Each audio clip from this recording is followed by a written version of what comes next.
Hey everybody, before we start the show, I just wanted to let you know that this episode of Tabletop Babble is brought to you by Kobold Press, the makers of many fine 5th edition D&D products, Pathfinder products, 13th Age products, and so much more. And now, Eldritch Lairs for 5th edition is available from Kobold Press. Kobold Press loves monsters and their lairs, and this shows in this latest book. Eldritch Lairs contains 8 short arcane-themed adventures for characters levels 4 through 8. The sweetest spot in all of D&D adventuring. Check it out. GMs can drop these adventures into any existing 5e campaign or run them as standalone one-shot games. Pretty awesome. I love having a book like this in my go bag ready to roll. That is why I have already bought Eldritch Lairs for 5th edition because, boom, players zig when I expect them to zag. Guess what? You're in a short arcane-themed adventure, ba-bam, because that's where you decide to go rather than to the thing I prepared for you. Players can explore the trap-filled pit of the dust goblins, take to the skies and the palace of the windlords, or enter the Undying Tournament. There's also so many other adventures in addition to the awesomeness I just read you. Eldritch Lairs is full color and filled with beautiful art and maps. You can get it today at koboldpress.com. That's Eldritch Lairs for 5th edition over at koboldpress.com. This is Tabletop Babble. I'm James Introcaso.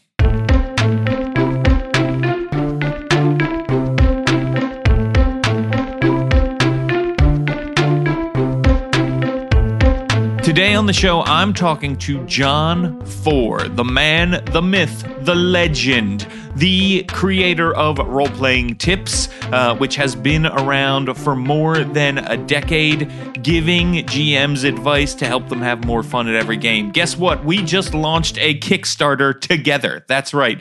I spent most of 2016 writing an adventure path with Johnn. It takes D&D 5th edition characters from levels 1 through 20. It can be dropped into any campaign. It is called the Demonplague, and it is available on Kickstarter right now. And it's only available now, the day this podcast launches, for the next 12 days. So you are going to want to get on it. We are about to talk all about it. So here's us chatting.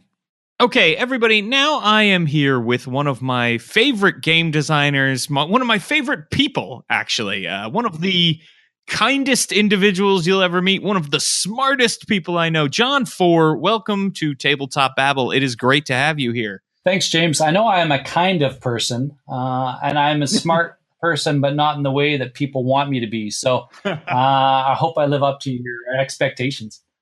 Oh, I'm sure they will. I'm sure that, or I'm sure you will, I should say. You are just a great human, and it's awesome to have you here. We've been working together quite a bit these last year and a half, 2 years. It's been a while.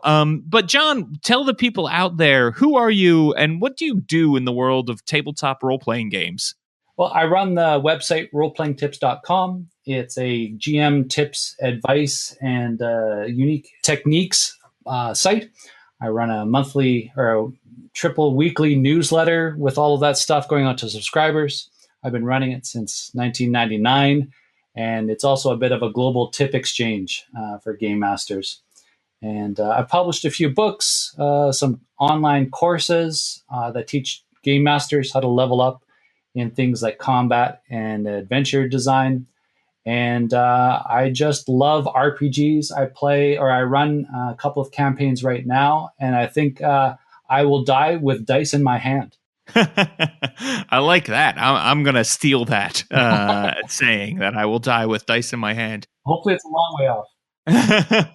I should be having you on more often because you are so knowledgeable about so many things that our listeners want to hear about. And your blog, Roleplaying Tips, is one of my favorite sites to read. I love getting the newsletter pretty much every other day. It's great to be getting the Roleplaying Tips. And I've contributed a couple of times to your newsletter, which has been great fun.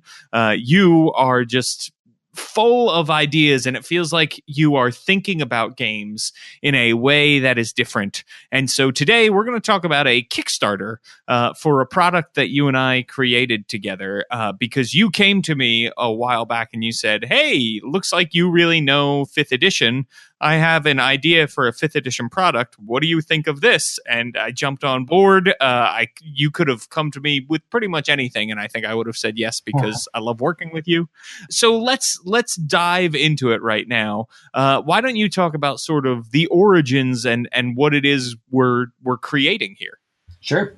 Yeah, I approached you because you're not only knowledgeable about 5e, but I'm always impressed by your imagination. So I followed your blog for a while, and it started out with lots of world building talk, and you dovetailed into monster design and setting design and adventure design and whatnot. So you likewise impressed me with your good writing and scope of imagination. Plus, you had that 5e mechanics guru hat on. So fantastic. So the adventure started as a desire to help game masters understand and take advantage of the best of the worlds of linear adventures, hex crawl type of adventures where you explore the map and find out what happens next, and sandbox adventures, which a lot of game masters have trouble with, and where the characters and the players make the choices. You set the buffet and the players just eat what they want. And I started off with a community and some initial tips and features and ideas around adventure building. And then I turned that into a full-fledged online course / workshop.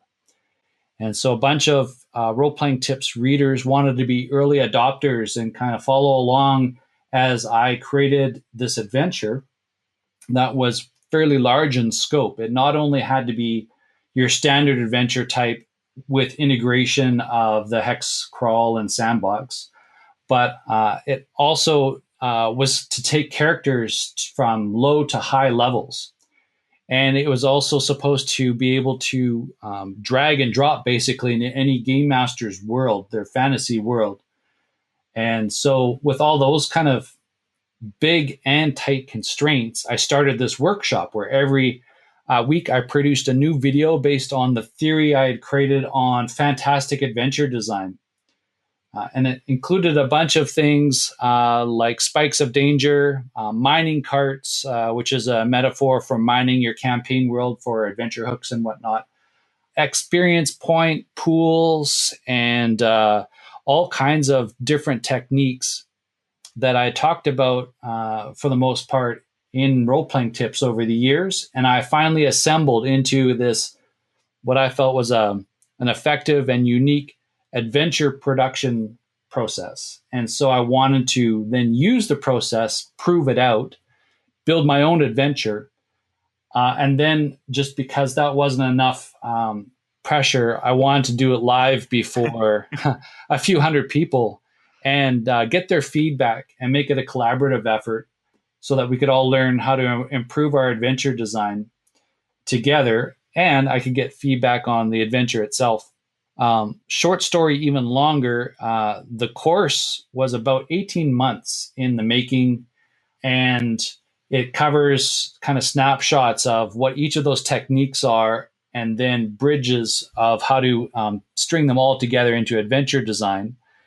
And the adventure was first created as Google Docs in draft mode, and then I had the members, the students who are taking the workshop, give me feedback from editing to content to comments like, wow, this is a really dark adventure. I don't know if my players would enjoy this. Can you lighten it up? Or here are some alternative ways to lighten it up. When we incorporated that feedback. So I guess rambling on a bit here, I guess it was also a play test while it was being designed. So that was kind of a cool experience. So yeah, now with your help, you came in partway through after the workshop had finished, which was basically the execution of the first part of the entire adventure path that included this really intense role-playing town in a post-apocalyptic setting, and then several 5-room dungeons, applying the 5-room dungeon concept with the kind of latest thinking around it, such as stringing 5-room dungeons together and kind of putting 5-room dungeons, stacking them into levels within a dungeon and that kind of thing. You jumped in and then expanded it into the sandbox area and then the hex crawl area. And so we've defined a setting that is fairly tight, so that you can drop it in. But within that setting, we have all of these unexplored areas and hooks and feelers for things that players can explore. While on top of this, we layer this really dire plot of the world is going to end again if the characters aren't heroes. And yeah, that's it in a nutshell. It went from ideas and tips and writing to a course to a full-fledged, professionally produced publication and effort. Thanks to your awesome design, showing up mine and then bringing it to the finish line. I mean, this was an amazing, amazing thing. And it was, like you said, there were a lot of goals at the start of this. So when you started to say, okay, I want a 5th edition adventure that takes characters, from level 1 with the potential to go all the way to level 20. And it's got to teach DMs sort of how to grow from a linear adventure all the way to sort of something very open and hex crawly. And there's going to be this town at the center of it that's role play heavy. And we've got the pressure of the end of the world. I thought, oh man, how are we going to do all this? And I have to say, because of the work that you did up front, it was very easy actually to sort of jump in and say, oh, okay, this is, the work's already been done. John's already figured out how all of this is going to work. And then I just got to have fun and play, when I was writing everything, which was great. It is all of those things. It's a 5th edition adventure that takes characters from levels 1 through 20.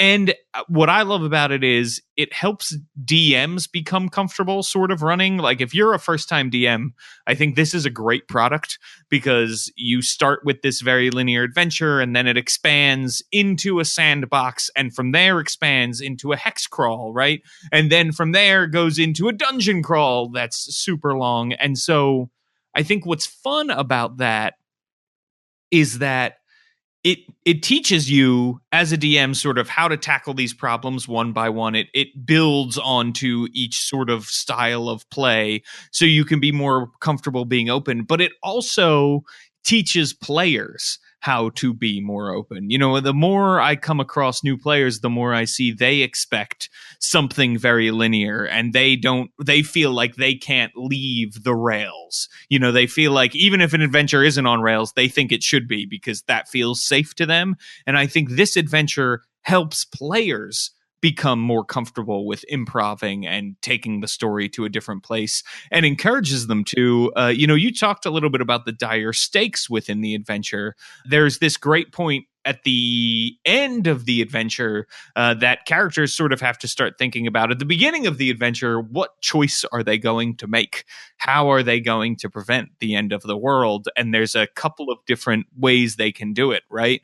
One that is a little bit safer, but maybe a little shorter term and might cost a couple of innocent lives along the way. And, so there's, or one that is riskier, might not work out. You might speed along the end of the world, as it were, if it fails. But if you pull it off, you might be good to go forever. So, and those are two of several choices that you've got sort of on that spectrum, which is really, really fun. Let's talk a little bit about the setting. You said you made it so it could be dropped in anywhere, and I totally think it can be.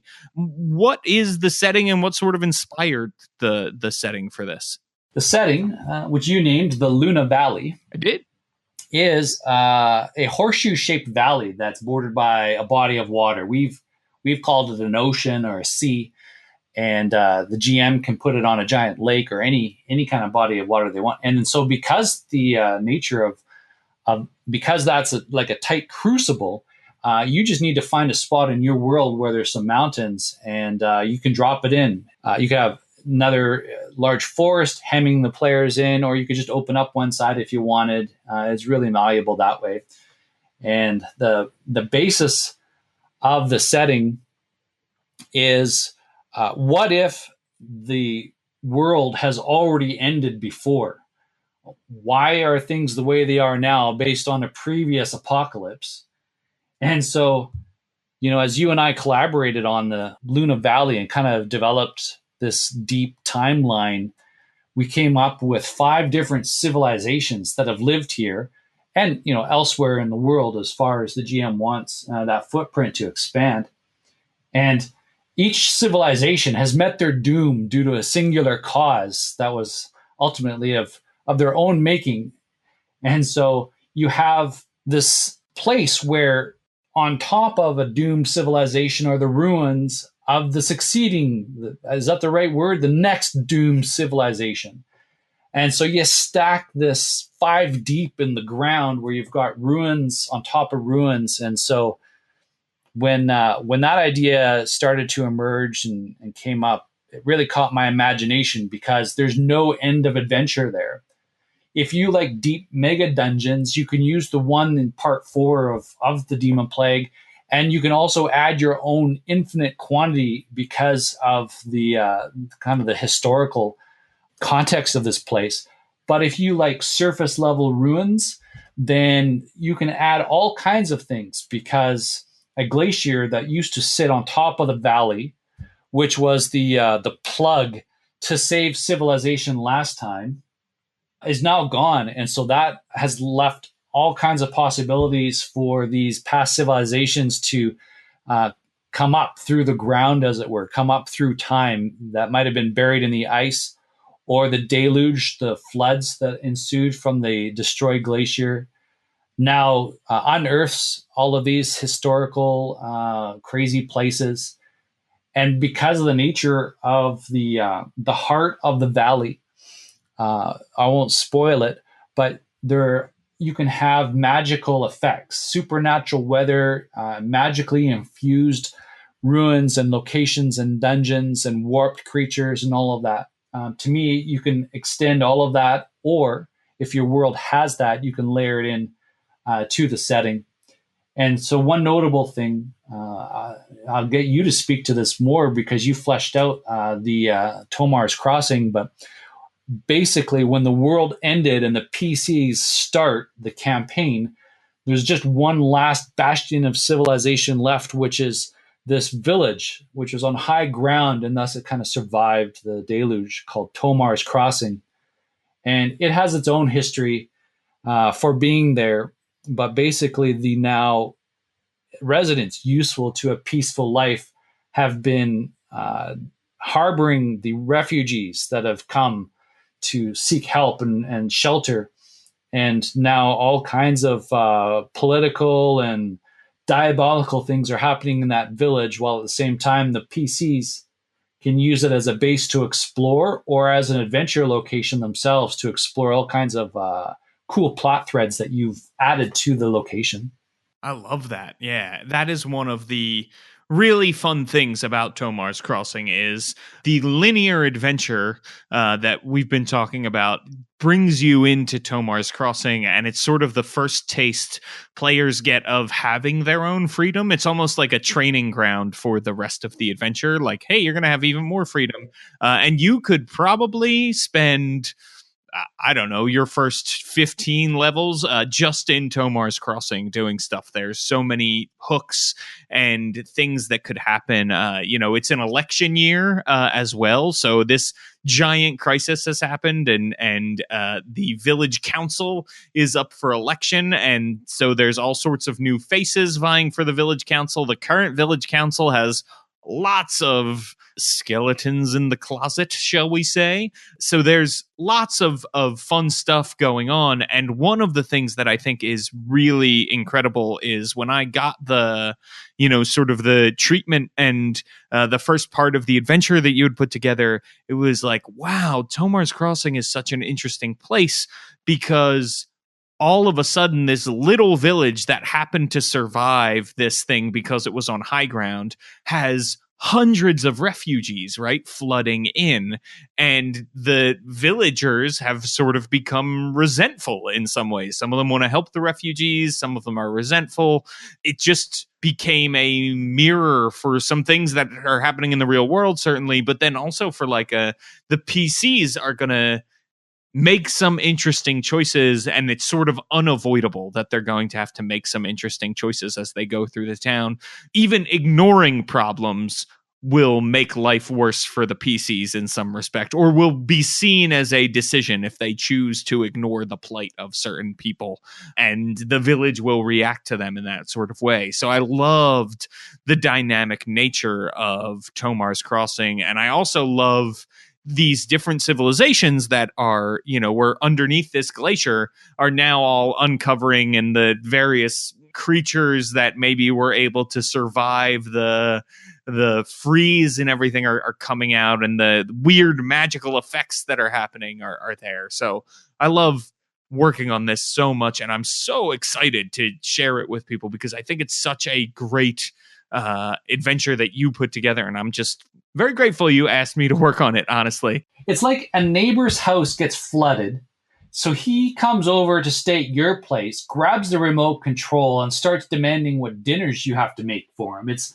like if you were a resident of Tomar's Crossing and you had your kind of your quiet life and your way of doing things and how you figured out who would lead and deciding who you trust and who your neighbors and friends were. But then all of a sudden you have this multiple neighbors coming in and doing this.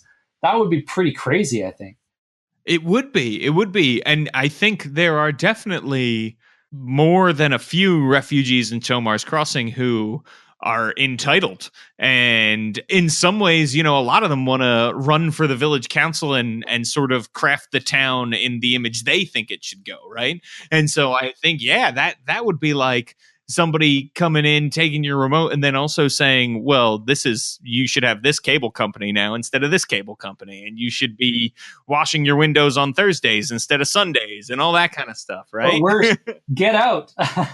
Yeah, exactly. Get out is totally part of it. And so this one thing I wanted to talk about is sort of the nature of the NPCs who are in Tomar's Crossing and that you meet as you go throughout the Luna Valley. Not everyone is like purely good or purely evil, right? What you gave me were a lot of NPCs who felt like real people because they were fully fleshed out with flaws, and even the people who seemed like, well, this is a bad person, had some redeeming qualities, and the people who seemed like great people, it was like, oh, but they did this bad thing in the past that, makes them not like an angel. So what was that process like when you were coming up with those characters? Yeah, we've got about 24 or so NPCs fleshed out for Tomar's Crossing. And in my experience in playtesting it with a group of people, they love the NPCs. They really enjoyed the relationships between the NPCs and figuring out who's who in the village and what they did with the village, and all the kind of hooks for either role-playing or adventure or conflict that the NPCs present. Taking like 3 steps backwards, one of my favorite books is called Making Comics, I believe it's called, by Scott McCloud. One of the points he makes about what really good comics do is that they let the reader's imagination fill in the gaps. And sometimes that's filling in the gaps between frames of comics. So you don't need to spell it out. You can have that gap so the hero is in one situation and then the next panel they're in another situation, and your imagination figures out how they got there and what the new situation is. So less is more. And then the second way is that the art style itself, sometimes just drawing smiley faces is more effective than drawing super realistic, 3-dimensional, computer shaded, leaving nothing to the imagination kind of art. Even just simple stick figures capture the imagination. I'm thinking of Order of the Stick right now. Fantastic. And you wouldn't say that's super real. And so taking that to game mastering, a while ago, I created this technique called 3-line NPCs. And it had two aims. The first is so you can create an NPC in under 15 seconds. I actually thought it would be under half a minute, but when I sent that out to subscribers and they tested the thing out, I was getting times back 15 seconds and under. So it's now you can make 4 NPCs a minute. And then the second goal was to create NPCs that created more gameplay. So what would an NPC look like? What kind of thing would you have to create to make that happen? So I came down to this 3 kind of bullet list of what an NPC needs to make more adventure, make more stuff happen in a session. The first is appearance.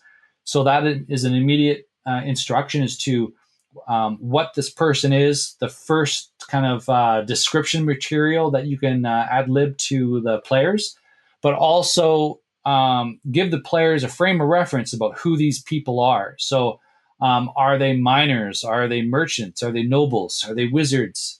And some notable characteristics of the appearance. The second one is portrayal, which is your role-playing instructions. So in a line or less, quickly describe how you should role-play this NPC so that they stand out and are memorable in the players' minds. The third line is plot or twist. So what does the NPC contribute to your campaign, to your adventure, to the encounter, and to the session? So that could be your classic plot hooks. It could be just open-ended conflicts. It could be stakes, as in Dungeon World. Whatever you want to put in there that says, this is what the game is for this NPC. And so in that course, I started laying out the 3-line NPC template and putting the villagers of Tomar's Crossing into it. And so then what I was able to give to you was the 24 or so 3-line NPC write-ups. And I think the 3-line NPC format empowers the game master. All right, back to in the show. Same way that a simple style comic captures the reader's imagination. So the game master does not need to read many paragraphs of description text and then come off as wooden as they're trying to recall all the details and the mechanics of what did the designer have in mind to create this, for me to run this NPC? What are the rules of the NPC so that I don't screw up the plot? Instead, we've just given them this 3-line format and then some village-based information for the game master to get inspired by. And with that simplicity, the game master can quickly consume the NPC, understand, who they are, what they're about, what they can do for your game, and then run it from there. They're not like given this tight script that will be brittle and break. Anyways, you took those 3-line NPCs and ran with it. And I guess one more thing to add is when you create simple NPCs that way, it's easier for me and my small brain, it's easier to figure out the relationships between them. If I've written a 1-page dossier on a whole bunch of NPCs, I start losing the plot fast on who did what, when, to whom, and why, and how, and what their inner motivation is, and what their dreams are. Instead, if you just have these simple NPC constructs, you can say, okay, NPC 1 likes NPC 2. NPC 2 is a murderer and has murdered somebody that NPC 3 loves, and that NPC 3 doesn't know this. So it's a secret. So it's a plot tension point between them that the game master can run either as subtext or as an adventure hook. Anyways, connecting all those NPCs, you did an amazing job. And I think that less is more was the secret to that. What's your take on the NPCs in Tomar's Crossing? Yeah, I totally agree that the 3-line NPC method really helped me make connections and draw the NPCs together. And they were already connected in so many ways, too. So that was great. It was like, oh, well, this plot thread ties nicely into this plot thread, and maybe the answer to this mystery is in this plot thread, and that sort of thing. So that's what I love about Tomar's Crossing is it feels like a town, and the especially the people who have been there since before the valley was no longer covered in snow, before this comet hit. It feels very, very lived in. It feels like it's got a history, and the relationships between these people are what make that come to life. It's the fact that the village council has someone on the village council who's been there for years and years and years.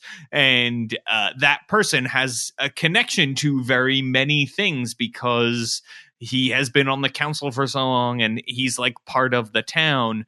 And then I also love that there is this sense of the people suddenly feeling like, well, I moved, there was a big city out there that I could have lived in easily, but I moved out here to this small town to get away from all of that. And now all of a sudden the crowds are back and it's worse and people are complaining and there's disease and there's all this other stuff that makes it 1,000 times worse, right? And I think you get that feeling from the NPCs, and you get the feeling from the newcomers in town, this real sense of loss.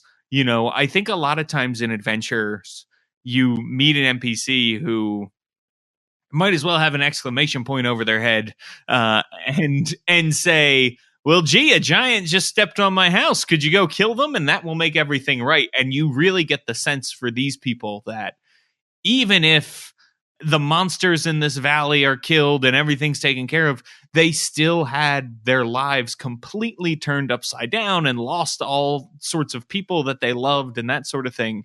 And so those elements, just the realness of the NPCs is really there. And we should say there's actually some advice in the adventure that you put at the beginning about you can really turn up the emotional dials or turn them down where you want to. If you want this to feel real and heavy, you can do that. But you also have options where it can feel a little bit lighter. Goblins can be a little bit more comedic, that kind of thing. And that's the other thing I love about this is this adventure, you can get as deep into certain parts of it as you want to, and that's emotionally, but also story-wise. You can get as deep into Tomar's Crossing as you and your players want to, or it can really just be a base of operations with a few, side quests going on, if that's really what is important to you. You've got options sort of wherever you go about how to approach the adventure, about how to approach villains and NPCs and that sort of thing. This isn't a straightforward go into the dungeon, kill everything in it, and take out everything you can. There's options everywhere. Don't go anywhere. There's more Tabletop Babble coming up. Alright, so my bosses James Introcaso and Rudy Basso asked me to record a commercial for the Newbie DM minicast, my new 5 to 10 minute podcast aimed at giving dungeon masters quick nuggets of advice. But I've never cut a commercial before, so let me see what I could do. Best radio voice. Alright, Newbie DM here, inviting you... Oh wow, that's terrible. Hello, Newbie DM here, inviting you to join the minicast. Wow, that's bad. This sucks. I'm never going to get this commercial for the Newbie DM minicast done, and James and Rudy are going to be mad at me. You know what? Let me just put this aside for now and get back to recording another episode of the minicast where I give out some hot DMing advice, and I'll come back to the commercial later. Sorry, James. Sorry, Rudy. It's not going to happen right now.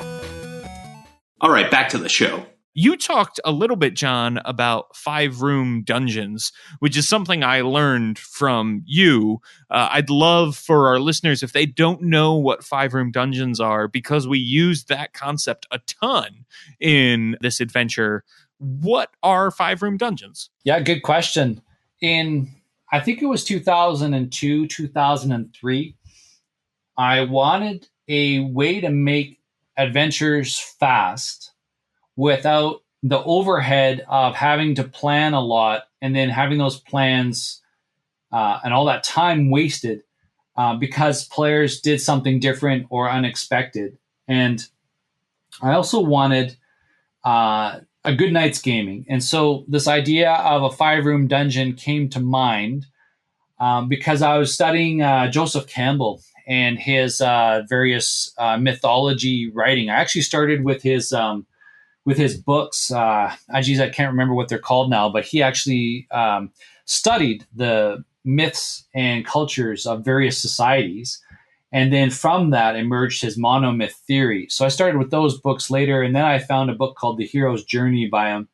And he kind of outlined the commonalities of what basically civilizations aspired to regardless of what civilization you have. They all have commonalities in their type of core story of what a hero is, which is a mirror of what you have to endure day in, day out throughout your life. It's just kind of a way of grappling with living in a difficult world thousands of years ago or today. And so it started out as an article in Role-Playing Tips at the time, where I crunched down the hero's journey to 5 core encounters.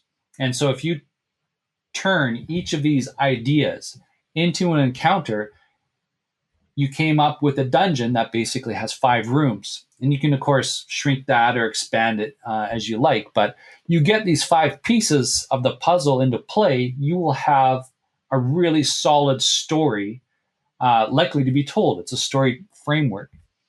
Room number 1 is the entrance. And so this is quite often called call to action, where the hero is met with some kind of need or desire or goal, or some kind of danger they have to overcome. They want to rescue someone, or they want to make money, or they want to experience something or explore something. So all of your story archetypes stem from basically that inciting incident. And then the next one is basically your standard encounter, some kind of action scene, and kind of digging into what the adventure is about. It furthers the adventure along and progresses the story. Room number 3 is a puzzle and or a trap in RPG terms, and that kind of expands the type of gameplay. And then room number 4 is the climactic encounter. So here's why we are here. Does the hero succeed? The big villain encounter, the stage boss encounter, the tipping point, the dilemma presented and confronted, the danger finally met in dungeon world terms. And then the last encounter is twist, denouement, or what happens. So now that you've done this thing and the outcome of the climactic encounter is known, what happens next? And to me, these days, it's a bit of a world building encounter. So how does the adventure carry on as a result of the consequences of what happened in the previous 4 rooms? And to me, that overlaps a lot with the topic of your blog of setting design. So how does the world change because the PCs won or lost or came to a draw? So the 5-room dungeon concept took off. Lots of people liked it and ran with it and linked to it and made their own versions and expanded the idea. And so I wanted to use that as the basis of some of the adventure locations, like Fort Frostfell, which is an old knight's keep taken over by goblins and hobgoblins and a white dragon, and the ancient Gold Dwarf ruins is based on 2 levels of 5-room dungeons, and even the villain's lair of part 1 has the nod to 5-room dungeons because, well, I like it because it's fast and efficient for me to understand what the deal with the adventure is. And if I want to add another 25 rooms, I can, but I know the core story right up.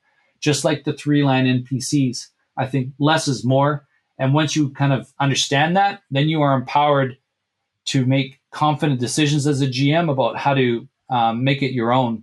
Whereas if you're given a 300, that's exaggeration. If you're given a 45-page booklet on here's how the adventure must run, then anything happens to derail that, you're in trouble. Whereas a 5-room dungeon lets you roll with the punches and be really agile.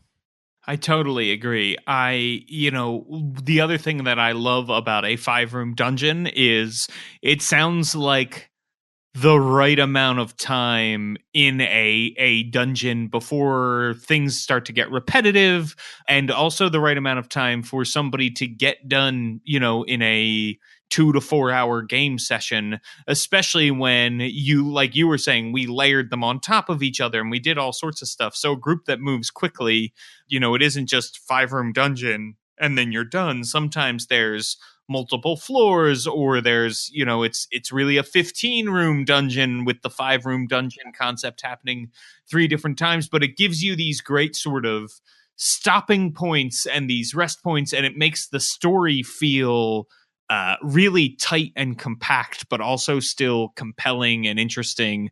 It's like the perfect sized meal for role-playing games. It's really good. I love it so much. It is a really exciting way to design too, because it is nice to sort of have those, okay, this is what I'm thinking about, and this is how I've got my story laid out, and it's great to play in there and flip expectations on their head and that sort of thing. And we carried that throughout, and even the final sort of mega dungeon that we have at the end follows that theory a little bit. There are these different factions within the dungeon, and so each one of them sort of has their own 5-room dungeon going on, which is kind of cool and fun. Although, the plot structure changes as you interact with different pieces of the dungeon. So it's not always quite that 5-room formula we were talking about, but it's good.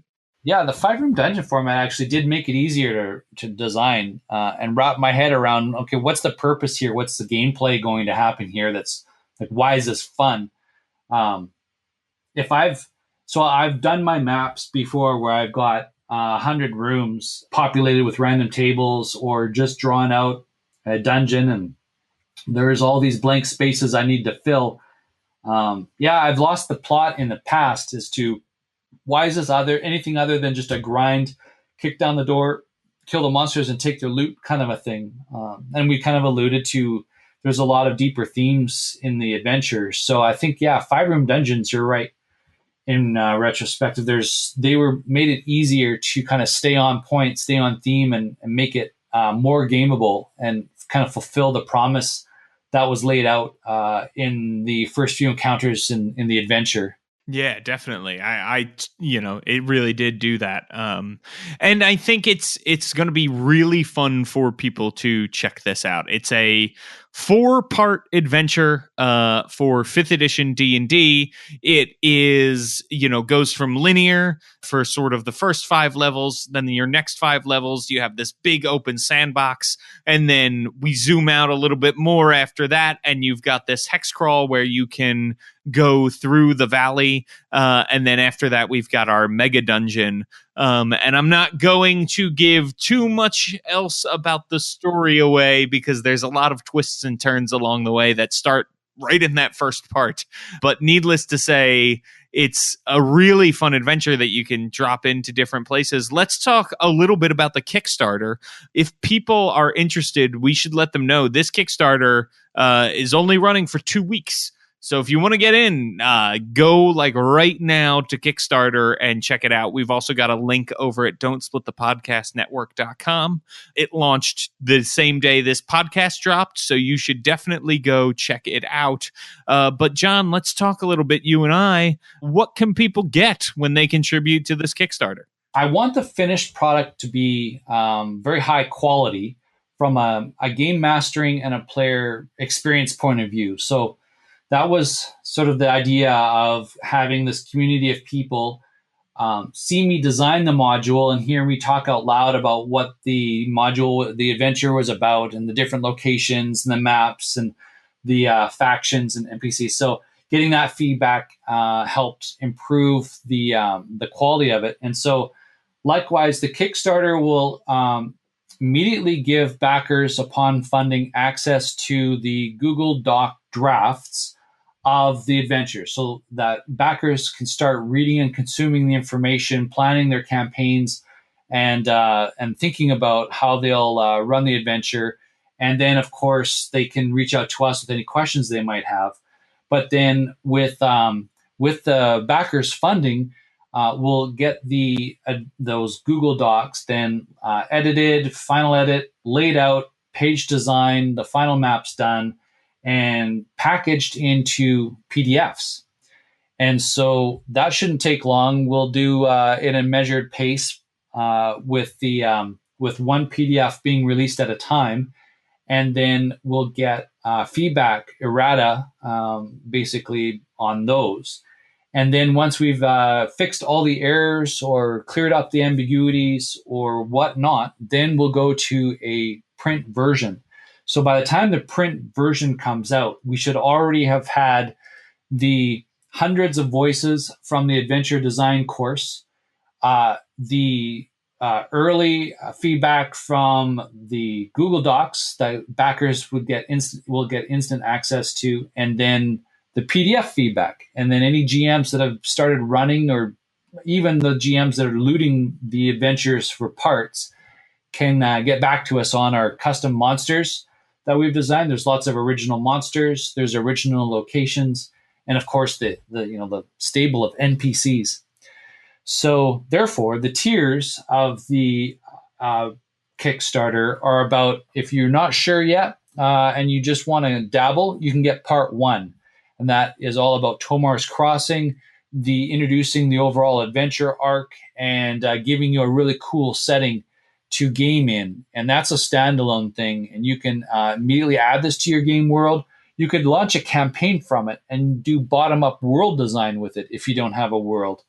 And then, I don't know, as we've talked about earlier in this podcast, all the ways that you can use it for a one-night adventure or continuing on into the overall adventure arc, and get it later. Once you've decided this thing's for you, you can get the later parts when they're publicly accessible. Another backer level is the PDFs. So if you're a digital GM, then you get all of the PDFs. If you like the hardcover or the soft cover format of your products, and my game shelves are a testament to my preference for reading. If you like having that thing open in front of you and in your hands while you're prepping and running the game, then there's a tier for that. And there's also a tier if you want to get in on the adventure course. So that's got over 12 hours of videos where I talk about and explain the different methods involved in adventure design, which you won't find anywhere else, and how I strung them together and made a kind of the building arc for a adventure arc. And then those videos have all been transcribed. And as a backer of that level, you get access, of course, to the course and to the community and to the transcripts, and to me if you have any questions about adventure design. So those are the backer levels, and they're all explained on the Kickstarter page in more detail. Totally. And we should mention, right, that on my website, worldbuilderblog.com, and on roleplayingtips.com, we are going to continue to have support for this adventure once it comes out in various different ways. Fun little articles that you can check out, and maybe extra encounters, extra tables, extra generators, things like that people can get on board with to really help you enhance your game, because we're so excited about this project, and I'm so excited about the courses that people get with it too. I think it really is a great product for GMs. If you are a person who is a player who has always thought, I really want to try GMing, this is a perfect thing to start with. This is a perfect adventure to start with. If you are a veteran DM, this is also a really, really great game to run because it really allows your players to go anywhere. And you could actually, if you're a veteran, you might be able to mix all 4 parts together in some respect and really have players go wherever they want to go with very little modification. Your players will probably die rather quickly if they just go charging off into the Luna Valley, but that is a lesson learned. So yeah, it is a really exciting Kickstarter. There's a lot of rewards. There's a lot of just great stuff to sink your teeth into. I'm very proud to have contributed to this product. John, if people want to learn more about you and the things that you do, where should they go and what should they do? Thank you. It would be roleplayingtips.com. Excellent. Well, John, thank you so much for coming on Tabletop Babble today and for letting me be a part of this project. Yeah, thanks very much, James. This was a lot of fun. Thank you so much, John, for coming on. And thank you to all of you who are ready to back or have already backed the Demonplague Kickstarter. I could really use your help. We've already met our funding goals. So thank you so much. It is super duper flattering. The Kickstarter still has a ways to go and you all could help it grow. So get on out there into internet world and let your friends know about the Demonplague Kickstarter before it is gone. Check it out. You can find it linked on my blog, worldbuilderblog.me. It's my pinned tweet over at twitter.com/James Introcaso. Check out John's site, roleplayingtips.com. It is everywhere, or just head on over to Kickstarter and search for The Demonplague. Demonplague is one word. You know, people, Tabletop Babble is still a new show, and we could use your help growing by having you leave us an iTunes review. Seriously, even if you're not listening to the show via iTunes, odds are your podcatcher app is using iTunes algorithms to rate and recommend podcasts to other people. So go on to iTunes, create a free account, leave a review for us and all the other podcasts you love. They will be so grateful. I am so grateful that I will read your review verbatim and credit you. You can make me say anything you want with a 5-star review. Today's 5-star review comes from Sarah.Little.Bean, and this review is entitled Stellar.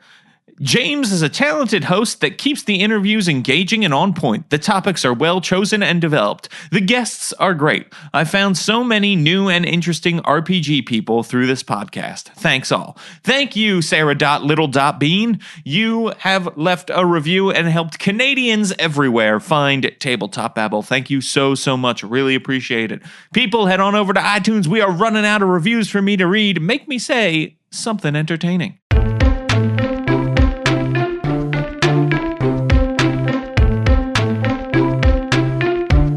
Tabletop Babble is a show on the Don't Split the Podcast Network. Thanks to Rudy Basso for founding it with me. Our theme music, which you're listening to right now, was provided by Battle Bards. Remember that RPGs are like sex. Sometimes you want to do multitask so you contribute to the Demonplague Kicks. Shameless plug! Hey, it's Mike Shea of Sly Flourish and author of The Lazy Dungeon Master and Sly Flourish's Fantastic Locations. My show, The DM's Deep Dive on the Don't Split the Podcast Network, features a one-on-one discussion with guests like Sean Merwin, Enrique Bertrand, Teos Abadia, and more. Once a month, we dive deep into a single D&D topic and answer your burning DM questions. Watch us live on Twitch, on YouTube, or on our podcast on the Don't Split the Podcast Network. Let's dive deep.